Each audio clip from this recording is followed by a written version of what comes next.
Hello students, बेटा आपका English की क्लास में वेलकम है। लास्ट टाइम मैंने आपको फ्यूचर कॉन्टिन्यूस टेंस बताया था, उसके डेफिनेशन, पहचान और हेल्पिंग वर्ब। पहचान आपकी रहा है, रहा होगा, रही होगी, रहे होंगे है, और इसकी हेल्पिंग वर्ब है विल बी। हमने इसके अफर्मेटिव और नेगेटिव सेंटेंसेस कर लिए हैं। आज की क्लास में हम इंटरोगेटिव और नेगेटिव इंटरोगेटिव सेंटेंस करेंगे बेटा।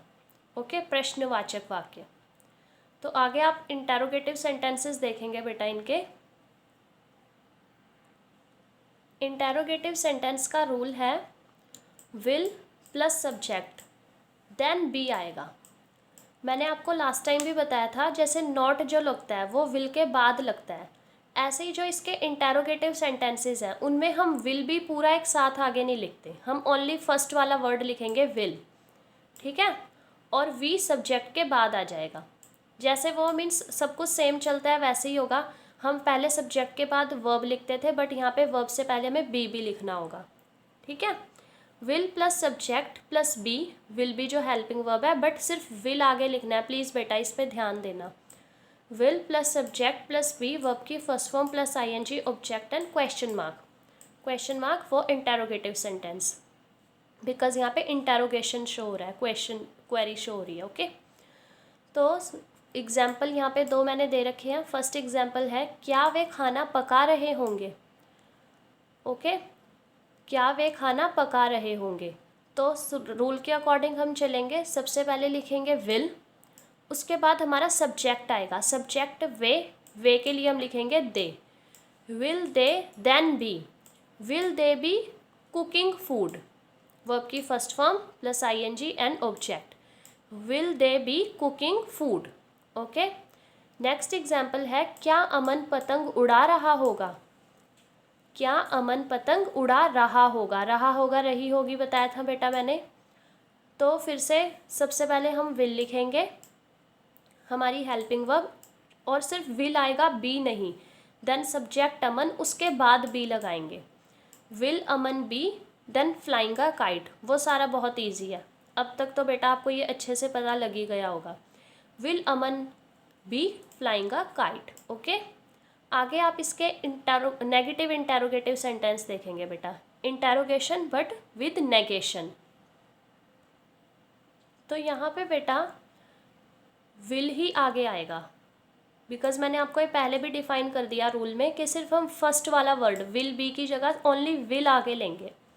विल प्लस सब्जेक्ट, देन उसके बाद हम नॉट लगा देंगे, सब्जेक्ट के जस्ट बाद नॉट आएगा।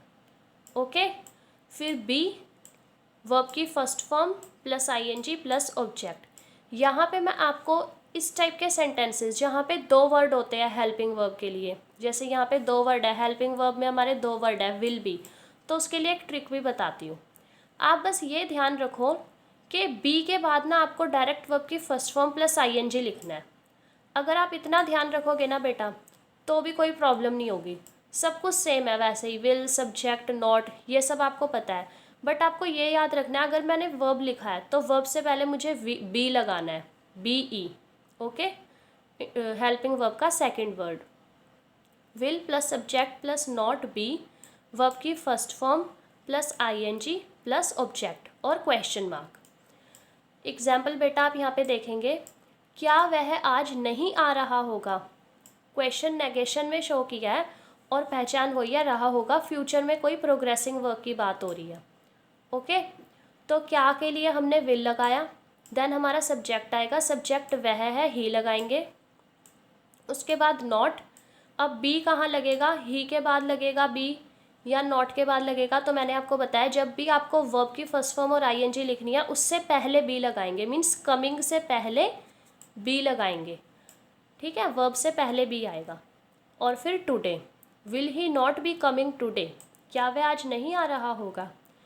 नेक्स्ट एग्जाम्पल है, क्या वह प्रतीक्षा नहीं कर रही होगी। प्रतीक्षा का मीनिंग होता है बेटा वेट करना, ओके, इंतज़ार करना।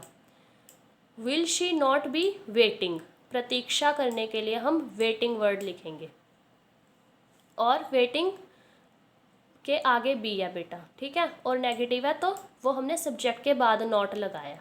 Will she not be waiting. आगे आप इसका प्रैक्टिस वर्क देखेंगे। प्रैक्टिस वर्क में एज़ यूजुअली आपको 10 सेंटेंसेस दिए हैं बेटा। ये 10 सेंटेंसेस आपको अपनी नोटबुक में ट्रांसलेट करने हैं। इससे आपको ये विल बी इनका और भी ज़्यादा अच्छे से याद हो जाएगा कि हमें कहाँ पे क्या लगाना है, नोट कहाँ पे लगेगा। ओके, थैंक्स फॉर वॉचिंग बेटा।